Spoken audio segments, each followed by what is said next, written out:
الحمد لله رب العالمين والصلاة والسلام على سيد المرسلين أما بعد فأعوذ بالله من الشيطان الرجيم بسم الله الرحمن الرحيم الصلاة والسلام عليك يا رسول الله وعلى آلك وأصحابك يا حبيب الله الصلاة والسلام عليك يا نبي الله وعلى آلك وأصحابك يا نور الله.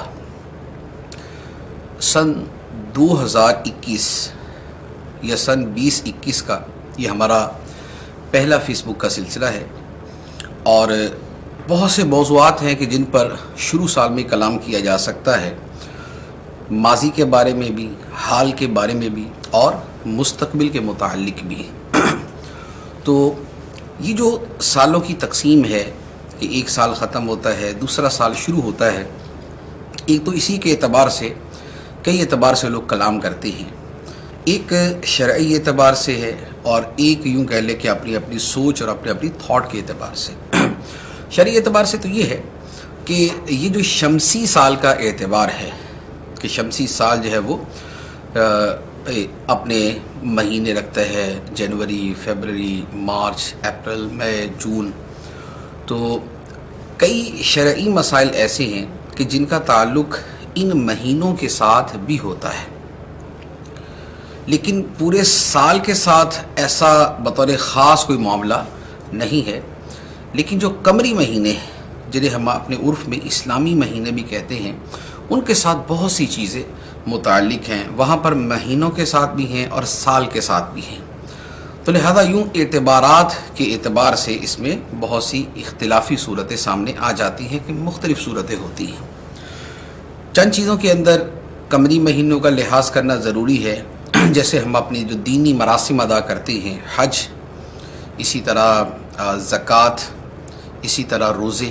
تو اب روزے جو ہے وہ شمسی مہینوں کے اعتبار سے نہیں بلکہ قمری مہینوں کے اعتبار سے رمضان میں رکھے جاتے ہیں. اسی طرح حج یہ شمسی مہینوں کے اعتبار سے نہیں بلکہ قمری مہینوں کے اعتبار سے ہوتا ہے کہ ذوالحجہ میں ہوتا ہے. اس طرح زکوٰۃ ہے، تو زکوٰۃ کا جو ایک سال پورا گزرتا ہے کہ جس کے بعد زکوٰۃ دینا لازم ہوتا ہے یا زکوٰۃ لازم ہو جاتی ہے، تو اس کا تعلق شمسی مہینوں کے ساتھ نہیں ہے بلکہ قمری مہینوں کے ساتھ ہے. تو ایک تو یہ فرق ہے. اچھا، دوسری بات یہ ہے کہ یہ جو سال ختم ہوتا ہے اور نیا سال شروع ہوتا ہے، کیا بذات خود اس کی بھی کوئی اہمیت ہے، اس کی کوئی اپنی افادیت ہے؟ تو اس پر بعض لوگ تو یہ کہتے ہیں کہ بھائی ایک سال گزر گیا، دوسرا آ گیا، کیا فرق پڑا؟ ایسی کیا چینج دنیا کے اندر ہوتی ہے کہ جس کی وجہ سے ہم یہ کہیں کہ جناب فلاں سال ختم ہو گیا، فلاں سال شروع ہو رہا ہے. تو لہذا جب کوئی فرق ہی نہیں ہے تو اس کو بطور خاص منانا یا اس پر نئے سرے سے بہت کچھ کرنا یہ بے معنی ہے. مثال کے طور پہ 31 دسمبر کا جو سورج نکلتا ہے اس میں اور جو جنوری کا سورج نکلتا ہے اس میں کیا فرق ہے؟ کچھ بھی نہیں. جو 31 دسمبر کا سورج غروب ہوتا ہے اور جو 1 جنوری کا سورج غروب ہوتا ہے، کیا فرق ہے؟ کچھ بھی نہیں. تو لہذا بعض لوگ تو کہتے ہیں کہ جب کوئی فرق ہی نہیں ہے تو پھر خام خواہ جو ہے نا وہ ایک دن دھوم دھڑکا کر دینا اور جناب یہ اور وہ اور دنیا بھر میں جشن منانا، اس کا معنی ہی کوئی نہیں. یہ میں نہیں کہہ رہا، یہ لوگوں کے خیالات ہیں. اور اس طرح کی چیزوں میں اگر خیالات لوگ بناتے بھی ہوں کہ جہاں شریعت نے کوئی حد بندی نہیں رکھی تو اس میں کوئی مسئلہ نہیں ہوتا. اچھا، لیکن اس کے ساتھ بعض لوگ یہ کہتے ہیں کہ دیکھیں یہ تو ٹھیک ہے کہ ایک سال کا جو گزرنا، نئے سال کا شروع ہونا ہے، اس کا تعلق حقیقت کے ساتھ نہیں ہے، سوچ کے ساتھ ہے. سوچ اور حقیقت میں فرق یہ ہوتا ہے کہ ایک شے ہے اعتباری کہ ہم نے اس کا اعتبار کیا تو وہ ہے، ہم اس کا اعتبار نہ کرتے تو نہ ہوتی. اور ایک ہے حقیقی. حقیقی کا مطلب یہ ہوتا ہے کہ ان فیکٹ اور ان ریالٹی وہاں کوئی تبدیلی ہوتی ہے. مثال کے طور پہ میں اگر ایک شہر میں ہوں اور وہاں سے میں دوسرے شہر میں چلا جاتا ہوں تو یہ حقیقتاً ایک تبدیلی ہوئی کہ میں ایک جگہ سے دوسری جگہ چلا گیا. لیکن اگر ہم یہ سالوں کا اعتبار کریں تو اس میں حقیقت کے اعتبار سے تو کوئی تبدیلی نہیں ہوئی. اگر 12 کی جگہ 13 مہینے ہوتے تو کیا ہو جاتا، اور اگر یہ 2021 کی جگہ 2024 شروع ہو جاتا تو کیا ہوتا. تو حقیقت میں فرق نہیں ہے. لیکن ہم اعتبارات کرتے ہیں، ہم اپنے تخیل اور اپنی سوچ کے ساتھ بہت سی چیزوں کو یوں کہہ لیں کہ لمٹس کے اندر بند کرتے ہیں، ان کو کنفائن کرتے ہیں یا ان کو لمٹائز کرتے ہیں۔ جب اس کا اعتبار کیا جاتا ہے، اور دنیا بھر میں ہوتا بھی ہے کہ ساری دنیا جو ہے اس کو مانتی ہے کہ جناب یہ سال ختم ہوا، اگلا سال شروع ہو گیا، تو اس کے ساتھ کئی فوائد وابستہ ہوتے ہیں۔ وہ فوائد کیا ہے؟ کچھ تو فوائد واضح ہیں کہ ہمارے ایگریمنٹس، ہماری بہت سی چیزوں کا تعلق جو ہے وہ اسی کے ساتھ ہوتا ہے۔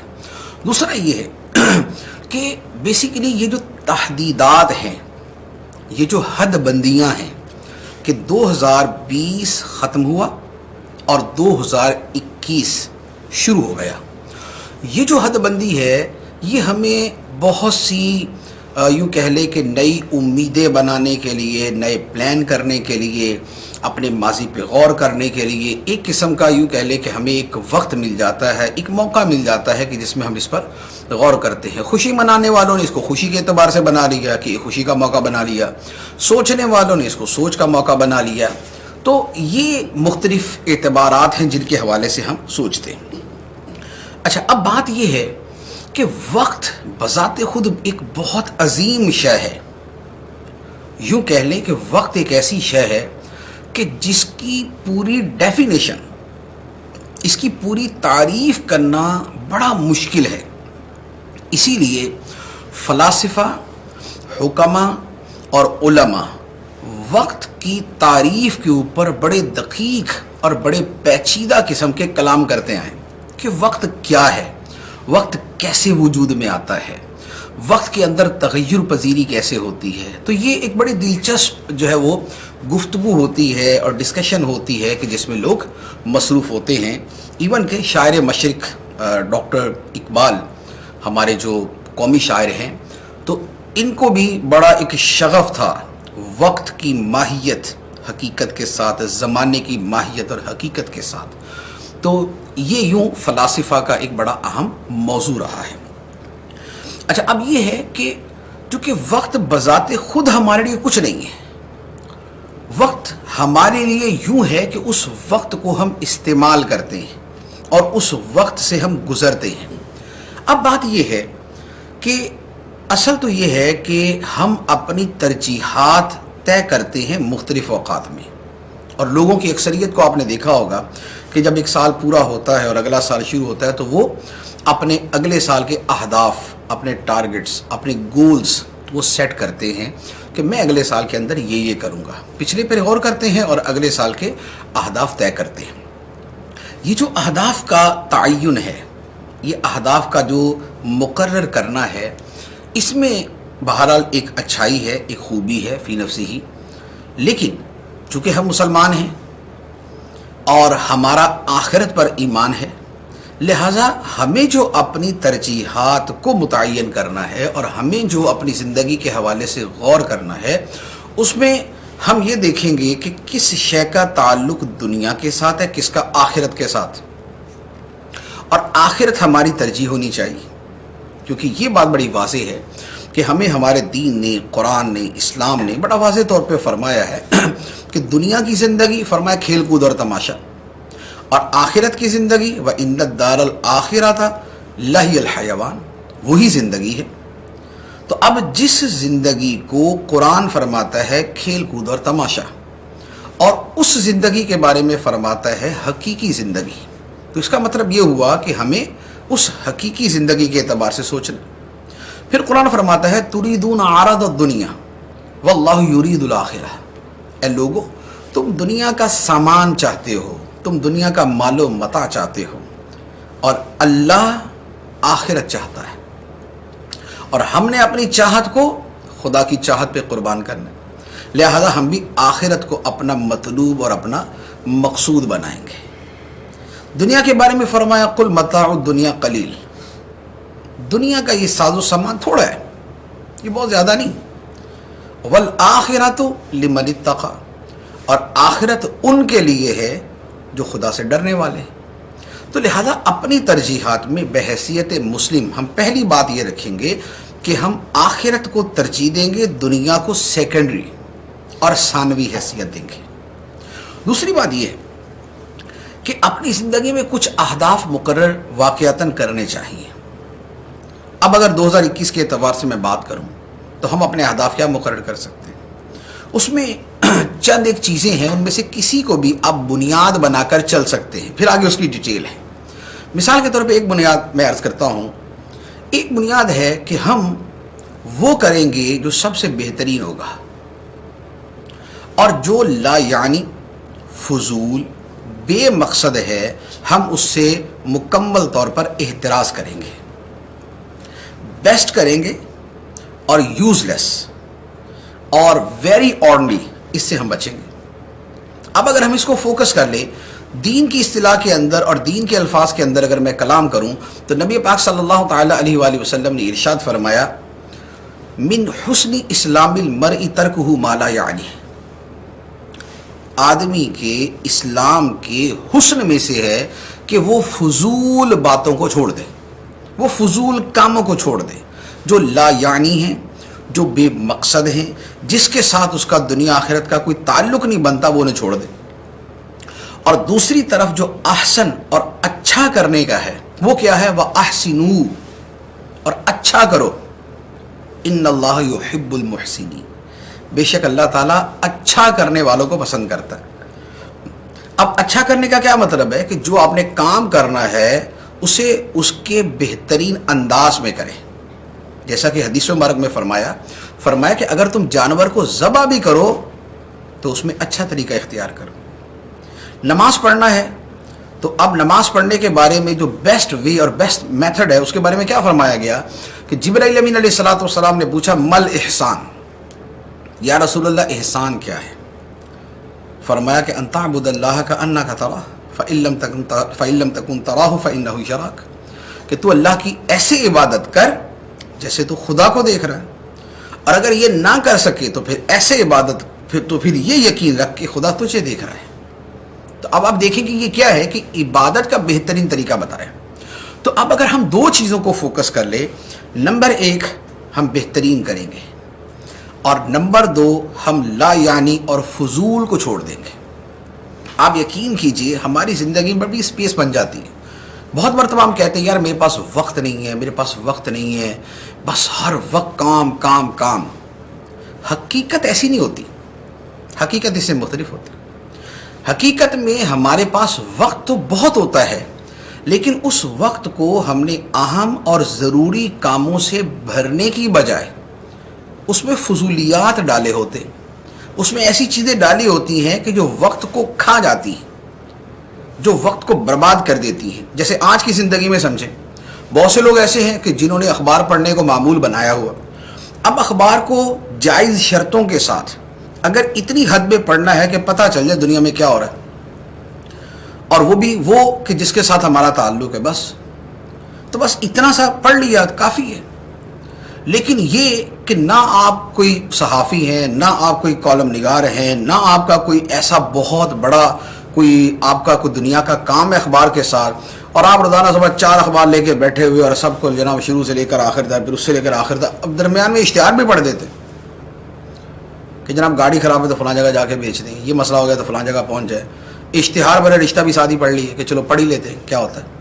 تو یہ کیا ہے کہ جب آپ نے خود اپنے کاموں اپنے وقت میں فضول کاموں کو ڈال دیا تو لازمی بات ہے ایک باکس ہے، اس باکس کے اندر یا تو قیمتی چیزیں ڈال لیں اور یا پھر فضول چیزیں ڈال لیں۔ فضول چیزیں ڈال لیں گے تو باکس تو نہیں رہے گا، قیمتی چیزیں ڈالنے کا وقت نہیں رہے گا۔ تو یہ دیکھیں کہ یہ جو ہوتا ہے کہ ہمارے پاس وقت نہیں، اگر غور کریں وقت ہوتا ہے، لیکن اکثر و بیشتر ہم نے اس میں کم اہمیت کے اور غیر ضروری یا فضول قسم کی چیزیں ڈالی ہوتی۔ بعض لوگ ہیں، بلکہ بعض کیا اکثریت در اکثریت ایسی ہے جن کو موبائل کی بیماری کہ ضروری کام بھی کر رہے ہیں، ساتھ میں موبائل کھلا ہوا ہے، ادھر ادھر جو ہے وہ لگے رہیں گے، کبھی یہ کھول لیا، کبھی وہ کھول لیا، کبھی یہ چیک کر لیا، کبھی وہ چیک کر لیا، تو جناب یہ سوشل میڈیا کا یہ والا پیج بھی کھولا ہوا، وہ بھی کھولا ہوا، وہ بھی کھولا ہوا، مقصد کچھ بھی نہیں، بس ایسے ہی فضول وقت برباد کرنا ہے یا وقت پاس کرنا ہے۔ تو اب وہ بندہ جو 3 گھنٹے 4 گھنٹے اسی کے اندر مشغول رہے اور پھر کہے کہ یار وقت نہیں ملتا مجھے، تو اب ایسے عقل مند کو کیا سمجھایا جائے کہ جناب وقت اپنے ہاتھوں برباد کر رہے ہیں آپ، اور پھر بولتے وقت نہیں۔ اسی طرح بعض لوگوں کو ناول پڑھنے کی عادت ہوتی ہے، اب ناول کا نشہ جن کو ہوتا ہے تو میرے خیال میں لوگ جانتے ہیں کہ ان کے ساتھ کیا ہوتا ہے. وہ 4 گھنٹے 5 گھنٹے 8 گھنٹے 10 گھنٹے ناول پڑھتے ہیں. ان کا بس نہیں چل رہا ہوتا 24 گھنٹے ناول پڑھتے رہے, آنکھیں تھک جائیں تب جا کے بستر پہ گرتے, ورنہ ناول. اور جتنی دیر یہ پڑھا اگر اس وقت میں ڈھنگ کا کام کیا ہوتا تو بہت کچھ ہو جاتا. تو کیا ہوا کہ اپنے وقت کو اپنے ہاتھوں ہم نے برباد کیا. تو یہ میں نے چند ایک مثالیں دی ہیں. اسی طرح بعض لوگوں کو دوستوں کی گیدرنگ میں مزہ آتا ہے, تو چلے دوستوں سے ملنا ملانا اور ان کے پاس بیٹھنا, جبکہ گفتگو جائز ہو, دوستوں کی صحبت برا اثر نہ رکھتی ہو, تو ایسی صورت میں کچھ وقت ان کے ساتھ گزارنا کہ طبیعت میں نشاط, تازگی, فریشنس پیدا ہو جائے, یہ ٹھیک ہے. لیکن آپ رات کے 9 بجے بیٹھے اور رات کے 2 بجے اٹھیں اور پھر بول رہے یار وقت ہی نہیں ہے, تو پھر اس کی عقل کا علاج کہیں سے کروانا ہی چاہیے, کیونکہ پھر تو اس کے بعد کہاں سے وقت لے, 5 گھنٹے تو اس میں لگا دیے. تو کہنے کا مقصد یہ کہ یہ آپ چیزوں پہ غور کریں گے نا تو ہم اپنا وقت 20 جگہ برباد کرتے ہیں. تو اب اگر آپ یہ 2021 سن 2021 جو ہے, اگر اس کے اندر یہ تہیہ کر لیں کہ یار میں 2 چیزوں پہ فوکس کروں گا. نمبر 1 تو یہ کہ جو لایانی ہے, فضول ہے, بے مقصد ہے, کم اہمیت کی ہے, غیر ضروری ہے, I will remove all these things from my life. اپنی زندگی سے سب نکال دوں گا. آپ یقین کیجئے یکدم آپ کو پتا چلے گا ارے میرے پاس اتنا وقت ہے. نمبر 1. نمبر 2 یہ ہے کہ زندگی میں چوز دا بیسٹ, بہترین کو منتخب کریں. جب آپ بہترین کو منتخب کریں گے, اس کے لیے فارمولا کیا ہوتا ہے؟ فارمولا یہ ہوتا ہے کہ آپ سمپلی کوئی بھی کام کرنے سے پہلے اپنے آپ سے ایک سوال کریں, کیا میرے وقت کا سب سے بہترین استعمال یہی ہے؟ مثال کے طور پہ اگر اس وقت میں پروگرام کر رہا ہوں یہ فیس بک کا, تو میں اپنے آپ سے سوال کرتا ہوں کہ کیا میرے وقت کا سب سے بہترین استعمال یہی ہے؟ تو میں کہہ سکتا ہوں کہ ہاں ایٹ لیسٹ بہترین نہیں ہے تو بہترین میں سے ہے. لیکن اگر اسی وقت کے اندر میں کوئی اور ایسا کام کر رہا ہوں کہ خام خواہ, اور اس پہ میں اپنے آپ سے یہی سوال قائم کر لوں کہ کیا میرے وقت کا بہترین استعمال یہی ہے, تو میرے اندر جو ایک شعور ہے, ایک عقل ہے, ایک دانش ہے, وہ فوراً بول اٹھے گی نہیں, یہ بہترین وقت, یہ بہترین کام نہیں ہے آپ کے اس وقت کے لیے. تو لہذا اپنے آپ سے اگر یہ سوال کرتے رہے تو اچھا. اسی طرح ہم نوکری کر رہے ہیں, نوکری کرتے ہوئے اگر ہم نوکری ہی کریں اور ادھر ادھر کے کام نہ کریں, نوکری پہ پہنچے, پہلے نمبر پہ چائے, اس کے بعد جناب اخبار, اس کے بعد گپیں, اس کے بعد اس کو دیکھ اس کو دیکھ, شام تک وقت نکال دیا, 25 سال بھی کام کر لیا, تو وہیں پہلے درجے کے اگر نوکر ملازم تھے نا تو پہلے درجے پہ رہیں گے. لیکن اگر آپ نے اسی وقت کو صحیح استعمال کیا ہوتا کہ بھائی جو میرا کام ہے میں اس پہ فوکس کروں, میں اس میں بہتر ہونے کی کوشش کروں, میں اس میں آگے نکلنے کی کوشش کروں, تو اگر ہم اس فوکس کے ساتھ چلیں گے تو کیا ہوتا ہے کہ وہی بندہ بڑا تیزی کے ساتھ سیکھتا ہے, وہ اپنے آفیسرز کی نظر میں اچھا ہوتا ہے, اور اس کا نتیجہ یہ ہوتا ہے اس کی پروموشن ہوتی, وہ پروگریس کرتا ہے, وہ دوسروں سے آگے نکل جاتا ہے, اس کی تنخواہ زیادہ ہوتی ہے, معاشرے کے اندر اس کی عزت زیادہ ہوتی ہے, باس کی نظر کے اندر وہ بڑھ جاتا ہے. تو اب وقت وہی ہے لیکن طریقہ تھوڑا سا بدل دیا, اور اس کی بنیاد کہاں پہ ہوئی؟ بنیاد اس کی ہوئی بہترین کو منتخب کرنا اور فضولیات کو چھوڑ دینا. تو یہ جو ہے یہ ایک فارمولہ ہے, اگر اس فارمولے پہ چلیں تو بہت ساری چیزیں ہماری ٹھیک ہو جائیں گی.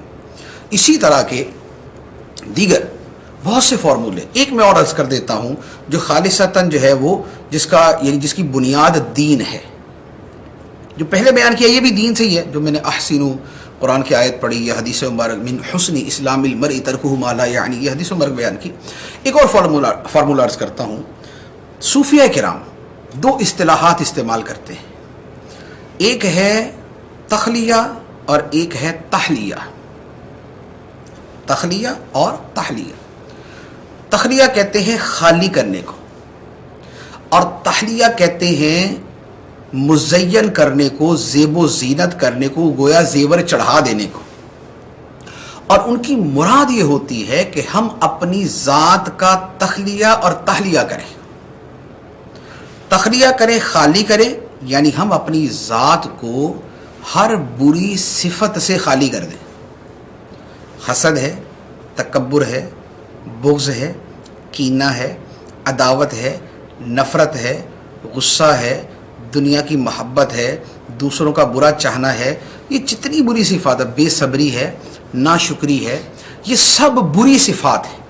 ان سے اپنے آپ کو خالی کر دیں، ان چیزوں کو خود سے دور کر دیں. اسے کہا جاتا ہے تخلیہ رذائل.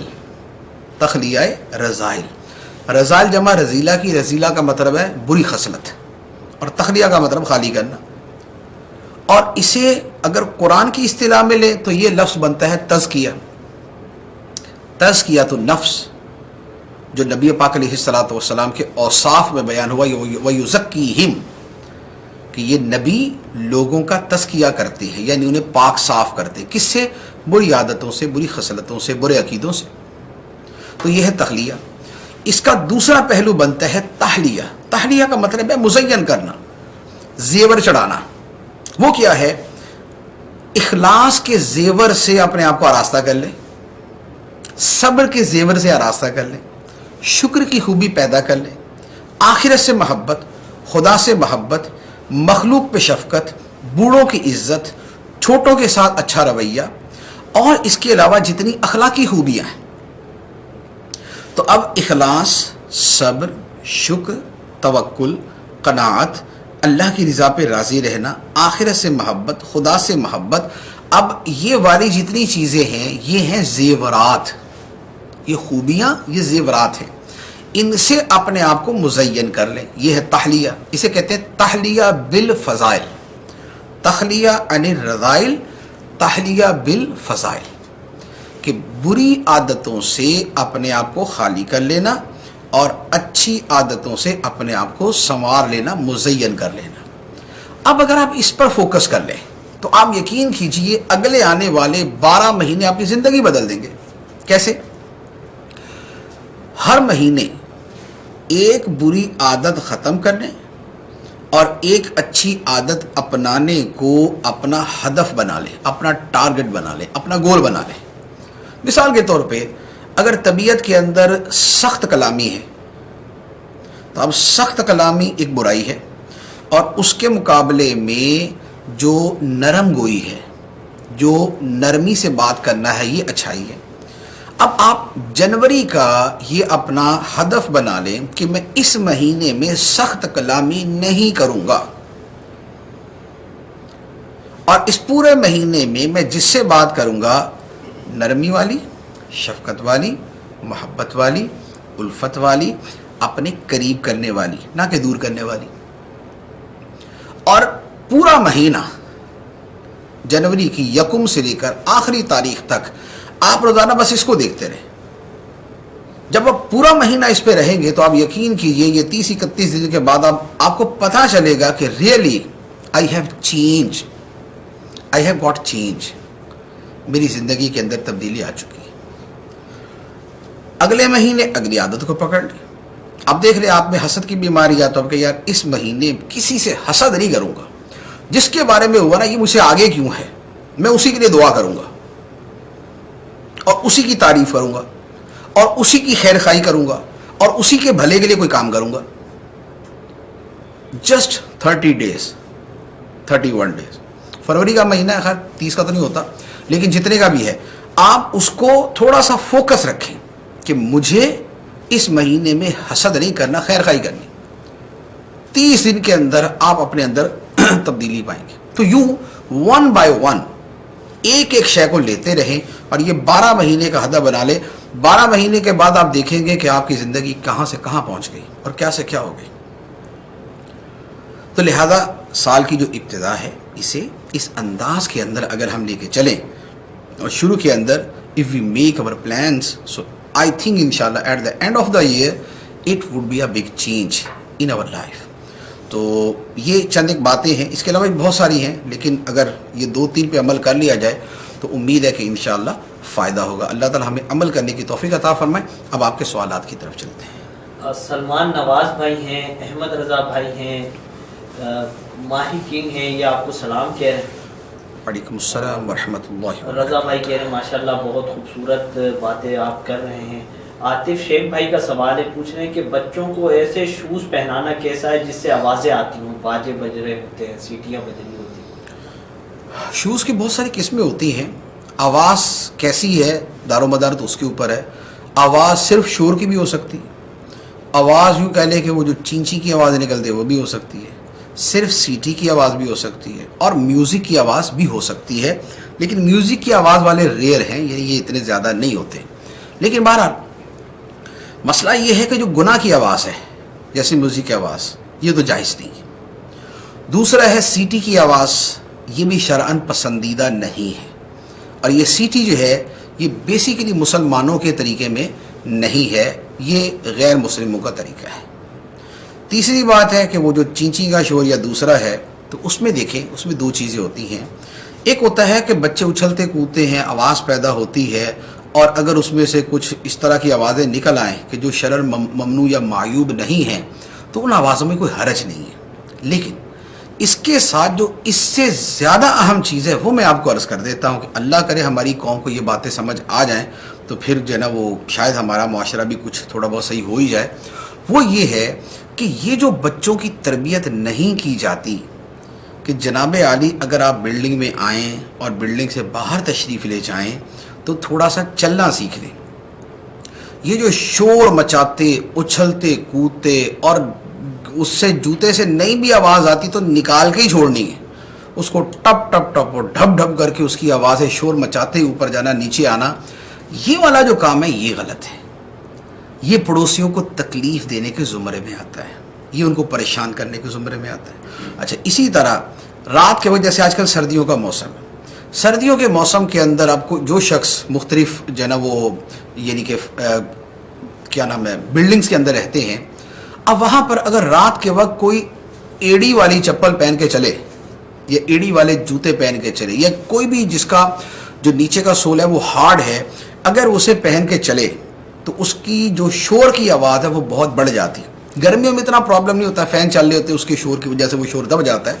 لیکن سردیوں کے اندر جب سناٹا ہو اور اس وقت اگر کوئی رات کے جناب 12 بجے 1 بجے 2 بجے پانی پینے بھی اگر وہ اپنے بستر سے باہر برآمد ہوا اور اب وہ جناب لگا ہوا ہے چہل قدمی کرنے یا وہ ذکر ہی کر رہا ہے، وہ تسبیح کر رہا ہے، بھلے وہ تسبیح جو ہے وہ پڑوسیوں کو جو ایذا دے رہی ہے وہ اس کے برابر نہیں ہو سکتی. تو لہذا یہ جو مینرز ہیں یہ ہمارے بچوں کو جو ہے وہ سکھانے چاہیے، اور بچوں سے پہلے بڑوں کو ذرا اچھا بچہ بننا چاہیے کہ بڑے یہ تمیز سیکھ لیں، تہذیب سیکھ لیں. تو یہ جو پڑوسیوں کو تکلیف دینے والا کام ہے نا یہ نہیں ہونا چاہیے. تو بچوں کو یہ شور شرابے والے لے کے دے دیے. اب بچے ہمارے اتنے تو ماشاءاللہ سدھرے ہوئے ہیں نہیں کہ یہ پارک میں جا کے تو جناب وہ کھیل لیں گے اور گھر پہ آ کے وہ جوتے اتار کے ننگے پاؤں اندر آئیں گے، ایسا نہیں ہوگا. جو حرکتیں باہر کریں گے اس سے زیادہ حرکتیں اندر آ کے کریں گے. تو یا تو پہلے بچے سدھار لیں اور اس کے بعد جوتے لے دیں، اور ورنہ پھر مہربانی کریں بچوں کے جائز خواہشات پوری کریں، لیکن دوسروں کے آرام کو برباد کرنے کی قیمت پر نہیں، دوسروں کے سکون کے ساتھ. راشد علی بھائی ہیں، کہہ رہے ہیں کہ سیدی کیا فوم والے صوفے پر سجدہ ہو جاتا ہے؟ فوم والے صوفے پر سجدہ نہیں ہوتا. فوم بہت نرم ہوتا ہے، اس پہ سر رکھ کے جتنا بھی دباتے جائیں گے وہ نیچے دبتا جائے گا. اور سجدے کے لیے شرط یہ ہے کہ سجدہ جو ہے وہ ایسی شے پر ہو کہ جسے اگر زور سے دبائیں تو مزید نہ دبے. لہذا ہر ایسی نرم چیز، خواہ وہ بہت نرم کارپٹ ہے یا وہ فوم ہے یا وہ صوفہ ہے یا وہ بہت نرم گھاس ہے، اگر وہ ایسی ہے کہ جس میں سر دھنستا جاتا ہے تو اس پہ سجدہ نہیں ہوتا. بلال فیصل بھائی یہ پوچھ رہے ہیں کہ ناجائز اور حرام میں کیا فرق ہے، اور کیا ہر ناجائز جو ہے وہ گناہ ہوتا ہے؟ ہر ناجائز تو گناہ ہی ہوتا ہے اور حرام بھی گناہ ہی ہوتا ہے. جو گناہ نہیں ہے اس کو ناجائز نہیں کہہ سکتے جب ہم شرعی اصطلاح بول رہے ہوں. بعض اوقات قانونی اصطلاحات میں بھی جائز ناجائز کا لفظ بول دیا جاتا ہے، خاص طور پہ اگر انگلش میں ٹرانسلیشن کر رہے ہو یا انگلش میں اگر بول رہے ہو تو وہاں پر تو وہی کہ لافل ان لافل تو الفاظ یہ بولتے ہیں، تو وہ تو قانونی شرعی دونوں اعتبار سے ہی بولا جا رہا ہوتا ہے. تو اگر اردو میں بولتے ہوئے بھی ناجائز کا لفظ خاص سیاق و سباق میں ہے تو پھر ہو سکتا ہے گناہ نہیں بھی ہے لیکن پھر بھی ناجائز بولا جا رہا ہے. لیکن جو عمومی طور پہ دیندار طبقہ ہے وہ جب لفظ بولتا ہے تو وہ شرعی اعتبار سے کہہ رہا ہوتا ہے، اور شرعی اعتبار سے یہی ہے کہ لفظ ناجائز گناہ پر ہی بولا جاتا ہے. جائز کو ناجائز نہیں کہہ سکتے، جو گناہ نہیں ہے اس کو ناجائز نہیں کہہ سکتے. اب رہا یہ کہ ناجائز اور حرام میں کوئی فرق ہے. تو حرام جو ہے یہ اصل اصطلاح ہے عربی کی، قرآن کی، حدیث کی، فقہ کی. اور ناجائز جو ہے یہ ہماری اپنی زبان اردو زبان کا یہ لفظ ہے. تو اب ہوتا یہ ہے کہ ناجائز کا لفظ حرام اور مکروہ تحریمی دونوں پر بولا جاتا ہے، لیکن برابر برابر. مکروہ تحریمی کو ناجائز بھی اتنا ہی کہہ دیا جاتا ہے جتنا حرام کو ناجائز کہہ دیا جاتا ہے. لیکن جو خود لفظ حرام ہے اس میں ذرا فرق ہے. وہ یہ ہے کہ مکروہ تحریمی پر لفظ حرام کا بولا جانا یہ فی نفس ہی درست ہے اور کتابوں میں موجود ہے. یہ فقہ کی کتابوں میں اور دیگر جو گناہوں کے متعلق کتابیں اس میں یہ لفظ موجود ہوتا ہے کہ وہ گناہ کبیرہ نہیں ہے پھر بھی حرام کہہ دیا، یا وہ مکروہ تحریمی ہے پھر بھی اسے حرام کہہ دیا. تو یہ کتابوں میں موجود ہے. لیکن حرام کے اعتبار سے بہرحال ایک تعداد ہے کہ جو اس بات کا خیال کرتی ہے کہ لفظ حرام اسی پر بولا جائے کہ جو مکروہ تحریمی سے اوپر کا درجہ ہے، یعنی زیادہ شدید ممانعت والا درجہ ہے. اور جو مکروہ تحریمی ہو اس پر حرام کی بجائے گناہ کا یا ناجائز کا اور یا مکروہ تحریمی ہی کا لفظ بول دیا جاتا ہے. تو یہ اس اعتبار سے ایک یوں کہہ لے کہ فرق رکھا جاتا ہے، اور یہ اچھی چیز ہے اور علماء کی ایک تعداد ہے کہ جو اس کا لحاظ بھی کرتی ہے.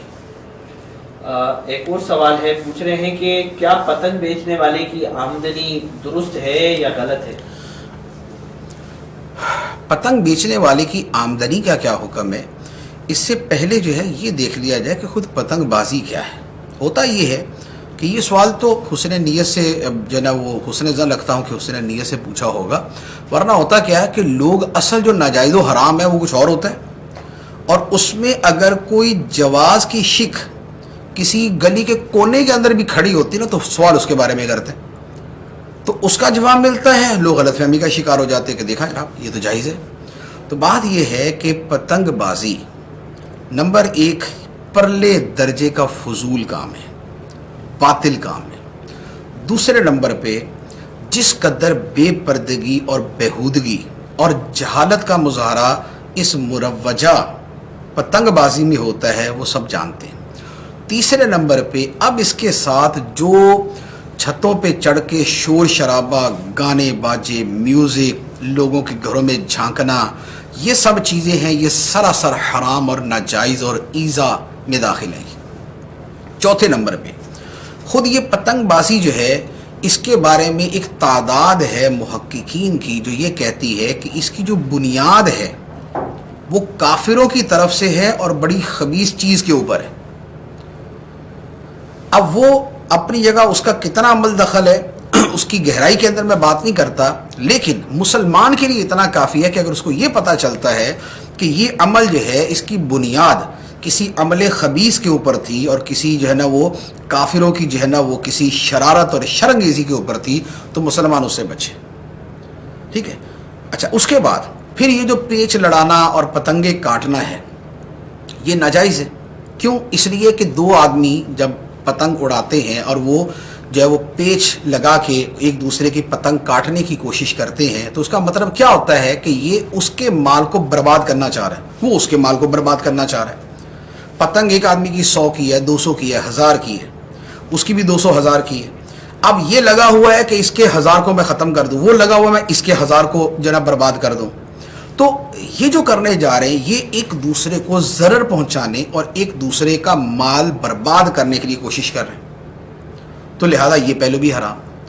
اب رہی یہ بات کہ جناب کوئی واقعی ایسا صاف ستھرا، سمجھدار، سلجھا ہوا، صاف دماغ اور معقول بندہ ہے کہ ساری چیزیں سائڈ میں کر کے تنہا چھت پہ چڑھا ہوا ٹھکا ٹھک لگا ہوا ہے، تو اس کو تو ویسے سمجھا بجھا کے نیچے کر دینا چاہیے. بھائی صاحب آ ہی جاؤ، جب یہ ساری فضولیت کا فائدہ نہیں ہے تو کیا کر رہے ہو یہاں پر. ٹھیک ہے، تو اس کو یہ کر دینا چاہیے. اچھا، پھر اب ان سب چیزوں سے جو بدترین چیز ہے وہ ہے ہمارے ملک میں جو پتنگ اڑائی جاتی ہے اس میں ڈور اور دھاتی ڈور کا استعمال. دھاتی ڈور سے جو تباہیاں مچتی ہیں ڈور سے بھی ہوتی ہیں، لیکن دھاتی ڈور جو ہے کیمیکل والی وہ تو یوں کہہ لے کہ وہ تو شدید ترین جو ہے شدید ترین امر ہے. اس دھاتی ڈور سے کتنے بچوں، بچیوں، بڑوں، بوڑھوں بوڑھیوں جوانوں مردوں عورتوں کی گردنیں کٹ جاتی، مر جاتے وہ، کتنوں کی جناب وہ شدید ترین زخمی ہو جاتے ہیں۔ مجھے آج تک نہیں بھولتا، میرے ایک شاگرد تھے پنجاب کے، یہاں وہ مدنی تھے اور یہاں سے پڑھ کر فارغ ہوئے، اپنے گھر گئے، ان کی شادی ہوئی۔ شادی کے غالباً 1 مہینے کے اندر اندر کا واقعہ تھا کہ دھاتی ڈور سے ان کی گردن کٹ گئی اور وہ شہید ہو گئے 1 مہینے کے اندر شادی کے بعد۔ اس گھر پہ جو قیامت ٹوٹی اور اس گھر میں جو کوہرام مچا، اس کا ذمہ دار کون؟ وہی شیطان کے جنہوں نے دھاتی ڈور سے یہ پتنگ بازی کی تھی۔ اسی طرح کتنے ایسے لوگ ہوتے ہیں جن کے 15 سال تک کوئی اولاد نہیں ہوئی، دعاؤں سے منتوں سے مرادوں سے مزاروں پہ جا کے دم تعویذ کر کے علاج کروا کے بڑی آسوں امیدوں آرزوؤں کے ساتھ ان کو اولاد ملی، اور وہی اولاد اپنے باپ کے ساتھ کوئی خریداری کرنے، کوئی اپنا کھلونا خریدنے، کوئی آئس کریم خریدنے، باپ بڑے لاڈ پیار کے ساتھ اس کو اپنے آگے بٹھا کے موٹر سائیکل پہ لے کے گیا، اور راستے میں کسی شیطان ظالم کی دھاتی ڈور سے اسی بچے کی گردن کٹ گئی اور اس گھر کا نور اور چراغ جو ہے وہ بجھ گیا، ان ماں باپ کی زندگی کو تاریک کر دیا۔ اب نہ دوبارہ ان کی اولاد اگر نہ ہو اور یہ جو منتوں مرادوں کے بعد ملی تھی، تو بتائیے اس سے بڑھ کر ظالم کون؟ یہ جن تاتاریوں، جن چنگیز خانوں، جن ہلاکو خانوں کی ہم مذمتیں کرتے ہیں، باتیں کرتے ہیں، تو اگر تو یہ والی گردنیں کاٹنا برا ہے تو پھر وہ بھی برا ہے، اور اگر یہ برا نہیں ہے اور یہ فن ہے، یہ میلہ ہے، یہ موج ہے، یہ مستی ہے، تو پھر وہ بھی موج مستی کرتے تھے، جنگ تو جیت ہی جاتے تھے۔ اگر بغداد کو فتح کر لیا تھا، جنگ جیت لی تھی انہوں نے، بعد میں جو گردنیں کاٹ کے کھوپڑیوں کے مینار کھڑے کیے تھے، کیا تھا؟ انجوائمنٹ، مزہ تھا، موج تھی، مستی تھی، میلہ تھا، تو وہ بھی تو موج مستی میلہ کر رہے تھے، پھر ان کی کیا مذمت؟ ان کے اوپر کیوں جناب یہ تیمور ہے تو یہ چنگیز خان ہے، یہ ہلاکو خان ہے، یہ جوجی خان ہے، یہ فلاں ہے، یہ فلاں، پھر یہ ساری مذمتیں کیوں؟ جب خود آپ ہی ہلاکو خان بنے ہوئے، جب آپ ہی چنگیز خان بنے ہوئے، جب آپ ہی اس کے جناب وہ لشکر کا سپہ سالار جوجی خان بنے ہوئے، اور آپ بھی بچوں کی گردنیں کاٹ رہے، عورتوں کا معاف نہیں کر رہے، جوانوں کو آپ نے تباہ کر دیا، بوڑھوں کی گردنیں آپ نے کاٹ دی، کوئی عالم ہے جاہل ہے کسی کا کوئی لحاظ نہیں ہے، تو آپ میں اور چنگیز خان میں کیا فرق ہے؟ تو پھر برابر شد، پھر ادھر بھی مذمت نہ کی جائے، اور اگر وہاں کرنی ہے، اور یقیناً کرنی ہے، کہ قتل جو ہے وہ اللہ تعالیٰ فرماتا ہے کہ من قتل نفسا فکأنما قتل الناس جميعا، جس نے ایک جان کو قتل کیا گویا اس نے سارے انسانوں کو مار دیا۔ تو اگر انہوں نے برا کیا اور قطعاً یقیناً برا کیا، تو پھر یہ جو ہلاکو خان ہے جو دھاتی ڈور کے ذریعے لوگوں کی گردنیں کاٹ رہا ہے، یہ بھی اتنا بڑا مجرم ہے، یہ بھی اتنا بڑا ظالم ہے، یہ بھی اتنا بڑا شیطان ہے، یہ بھی اتنا بڑا قاتل ہے، تو اس کی بھی برابر مذمت ہے۔ تو اب یہ وہ سینیریو ہے پتنگ بازی کا، یہ ہے وہ مزہ، یہ ہے موج میلہ، یہ ہے مستی، جس کے اوپر کتنوں کے گھر اجاڑ دیے جاتے ہیں، یہ ہے جان کا ضیاع۔ پھر مال کی جو بربادی ہے، تو یہ جو ٹرانسفارمر لگے ہوتے ہیں بجلی کے، کتنے ہیں جو ڈور اس میں اٹکتی ہے، اور چونکہ وہ دھات کے ہیں تو دھات کے ساتھ جو ہے نا وہ بلاسٹ کر جاتے ہیں، پھٹ جاتے ہیں، 1 کروڑ سے لے کے 5 کروڑ تک کا تو یہ ملتا ہے، اور جس دن بسنت ہوتی ہے اس دن کتنے تباہ ہو جاتے، کتنے برباد ہو جاتے، ذرا نیکسٹ ڈے کی آپ وہ نکال کے دے لیں، اخبار نکال کے دیکھ لیں کتنا نقصان ہو جاتا ہے۔ تو یہ غاصب ہیں، یہ ڈاکو ہیں۔ غاصب اور ڈاکو کیا کرتے ہیں؟ ڈاکو ضروری ہے کہ بندے ہی مارے؟ مال چھینا ڈاکو کا کام، مال برباد کرنا ڈاکو کا کام ہے۔ تو یہ جو کر رہے ہیں، یہ کیا کر رہے ہیں؟ یہ وہی تو کر رہے ہیں۔ تو لہذا یہ جو ان حرام چیزوں پر اور ان شیطانیوں پر اور ان قباح پر اور ان خبائث پر اور ان فضائح پر جو مبنی کام ہے، اب وہ کرنا چاہیے یا نہیں کرنا چاہیے، میرے خیال میں اس ساری بات سے آپ اچھی طرح سمجھ سکتے ہیں۔ غلام طاہر بھائی یہ کہہ رہے ہیں کہ میں 9th کلاس میں پڑھتا ہوں، مجھے مفتی بننے کے لیے کتنا پڑھنا پڑے گا؟ 9th کلاس میں پڑھتے ہیں تو مفتی بننے کے لیے کیا کرنا پڑے گا؟ وہ تو لازمی بات ہے، پہلے درس نظامی کیا جاتا ہے، درس نظامی کے بعد پھر اب مفتی بننے کے لیے کوشش کی جاتی ہے۔ لیکن اب یہ ہے کہ 9 سے ڈائریکٹ میں مفتی بننے کا طریقہ بتا دوں تو یہ تو کافی عجیب ہو جائے گا. یہ بچہ پیدا تو پہلے، اس کے بعد اس کی شادی کی باتیں کریں گے. تو یہ ہے کہ پہلے بندہ اس ٹریک پہ آتا ہے نا کہ وہ اپنا جو دنیاوی تعلیم ہے اسے جہاں تک مکمل کرنا ہے، اس کے بعد بھلے درس نظامی کے ساتھ بھی چلتی رہے، لیکن اب اس کو وائنڈ اپ کر کے دوسری طرف آنا ہوگا. درس نظامی کا، درس نظامی کے بغیر مفتی بننے کا کوئی تصور نہیں. درس نظامی سے مراد عالم کورس، درس نظامی کے نام پر ہو یا کسی اور نام سے ہو، لیکن وہ ہوگا تبھی آگے جو ہے نا وہ سلسلہ چلنا شروع ہوگا. محمد اکرم بھائی یہ کہہ رہے ہیں کہ السلام علیکم ورحمۃ اللہ وبرکاتہ. وعلیکم السلام ورحمۃ اللہ وبرکاتہ. کہہ رہے ہیں کہ ایک محفل میں جانا ہوا، وہاں اسٹیج پر چارپائی سجا کر لائی گئی. پوچھنے پر بتایا کہ ہمارے یہاں رواج ہے اور حضور صلی اللہ علیہ وسلم روحانی طور پر محفل میں تشریف لاتے ہیں، ان کے لیے چارپائی. چارپائی کا اس طور پہ لانا بالکل فضول ہے، بے معنی ہے، اس کا کوئی سر پیر نہیں بنتا. نبی پاک صلی اللہ تعالیٰ علیہ وآلہ وسلم تشریف لاتے ہیں، لا سکتے ہیں، یہ ایک جدا معاملہ ہے. اللہ تعالیٰ نے اپنے نبی علیہ الصلوۃ والسلام کو یہ قدرت عطا فرمائی ہے کہ وہ اپنے روحانیت کے ساتھ یا جسد اطہر کے ساتھ جہاں چاہیں تشریف لے جائیں. یہ اللہ تعالیٰ نے ان کو اختیار دیا ہے. لہذا یہ والا جو اختیار ہے یہ ایک اور چیز ہے. اب نبی پاک علیہ الصلوۃ والسلام کس محفل میں جاتے ہیں، کہاں نہیں جاتے، یہ سرکار علیہ الصلوۃ والسلام کی مرضی ہے. یہ ہمارا عقیدہ نہیں ہے کہ ہر محفل میں آتے ہیں. ہمارا عقیدہ یہ ہے آ سکتے ہیں. ہاں دیکھ رہے ہیں، دیکھتے سب کو، لیکن آپ بنفس نفیس تشریف لے آئیں اپنی روح مبارک کے ساتھ یا اپنے جسد اطہر کے ساتھ، یا آپ کی مرضی کے اوپر ہے. اچھا اب وہ تشریف لائیں تو یہ جو ظاہری چارپائیاں یہ وہ ہیں، ان کا تعلق نہیں بنتا کہ ان کو بچھایا جائے. تو لہذا یہ اہتمام جو ہے یہ فضول ہے، لا یعنی اہتمام ہے. اور پھر اگر بالفرض اگر کوئی ایسی صورت ہوتی تو چارپائی ضرور لانی ہے. اب جدید زمانے کے اندر اس سے اچھی چیزیں آ چکی، اس سے زیادہ خوبصورت، زیادہ آرام دہ ہیں، تو پھر تو بہت اعلیٰ درجے کا صوفہ اور جو ہے وہ بیڈ ٹائپ کی چیز ہونی چاہیے. پھر تشریف لائیں گے نبی پاک علیہ الصلوۃ والسلام تو آ کے آرام تھوڑی فرمائیں گے، بیٹھیں گے نا. تو بیٹھنے کے لیے چارپائی نہیں ہوتی، بیٹھنے کے لیے کرسی ہوتی ہے، صوفہ ہوتا ہے. تو یہ بیسیکلی ہوتا یہ ہے کہ کوئی بھی ایسی بات شروع ہو جاتی ہے، پھر چل سو چل اس کو کہاں سے کہاں پہنچا دیا جاتا ہے. جو قرآن میں، حدیث میں اور صوفیہ کرام نے، علماء دین نے، آئمہ نے جو بیان کیا ہے وہ اس کے مطابق چلنا چاہیے. اور اپنی طرف سے رنگ برنگی چیزیں نکال لینا یہ درست نہیں ہے. اب جیسے اسی کی ایک اور مثال عرض کرتا ہوں. اولیاء کرام کے مزارات پہ چراغ جلائے جاتے ہیں، اس کا مقصد صاحب قبر کی روح کی تعظیم ہے. صاحب قبر کی نہیں، صاحب قبر کی روح کی تعظیم ہے. ٹھیک. دوسرا یہ ہوتا ہے کہ لوگ آتے تو ان کو ذرا اہتمام سے پتہ چلتا ہے کہ یہ کوئی نیک صالح آدمی ہے، لہذا اس کی قبر پہ حاضری دی جائے تو فیض پاتے ہیں. اچھا اب آپ نے دیکھا ہوگا کہ بہت سی جگہوں پہ گھروں کے اندر چراغ جلایا جاتا ہے جمعرات کو، کہ جمعرات کو گھر کا ایک کونا گوشہ مقرر ہوتا ہے، وہاں پر چراغ جلا کے رکھ دیا جاتا ہے. یہ کیوں جی؟ یہ فلاں بزرگ کے نام پہ ہے، ابو غوث پاک کے نام پہ ہے، کسی اور بزرگ کے نام پہ.